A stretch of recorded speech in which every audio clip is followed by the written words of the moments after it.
I'm Marwan, Hello, I'm Sam. and we are here to talk about the increase in economic productivity capacity in Chinese SMEs, as it was essential to the substantial growth of the population over the centuries.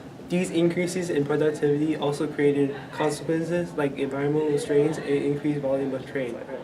Innovations helped advance agriculture as many new practices and plants were discovered. One example of this was when the Chinese invaded Vietnam and discovered the champa rice.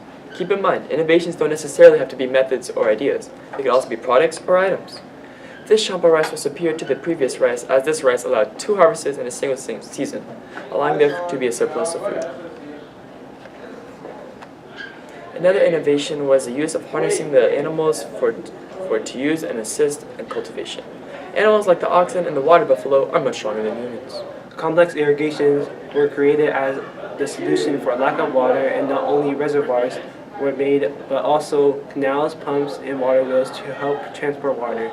This increased the agricultural potential. Another innovation that had a dynamic effect on the Chinese lifestyle was silk. Silk was then unknown to the rest of the world as it kept it a guarded secret. Correction. They tried to keep it a secret, but 2 monks came in and spilled the beans. But that didn't happen for another couple of centuries. Silk was a fabric that only the rich could afford and buy, so naturally the rest of the world wanted it, which created a high demand and so resulted in the Silk Road. The Silk Road was also for products, but silk was the main focus. The fact that China alone had silk created what is called a favorable balance of trade, when they only wanted to export but don't need to import. As China had everything they needed in their own territory, silk increased their volume of trade. Silk resulted in China being prosperous in trade for years, which helped their population increase even further. An important innovation that changed the world was bronze metallurgy. Bronze was used for weapons, chariots, and ritual vessels. They also implemented bronze tools which allowed them to upgrade from hoes to better hoes. This allowed them to farm more effectively than before, increasing agricultural output. This allowed them to improve their weaponry, as a metal sword is better than a stone sword. This upgrade allowed for more superiority over those with lesser materials, like the Shang had over the northern China. China started to get bored of bronze after 1,000 years and decided to use newly discovered iron, faster, stronger, more durable.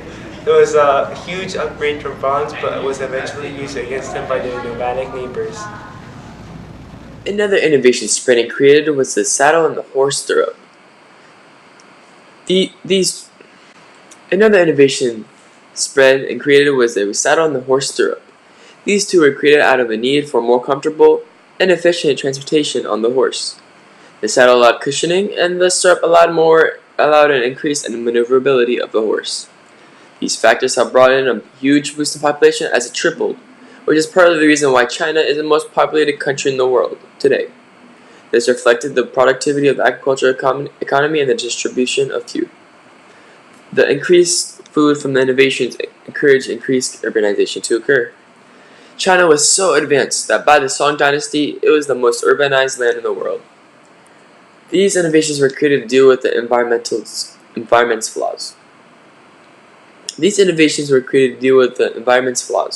These techniques and technologies brought many changes with them, like urban growth, agricultural production, population growth, and fortified societies. And this concludes Key Concept 3.3.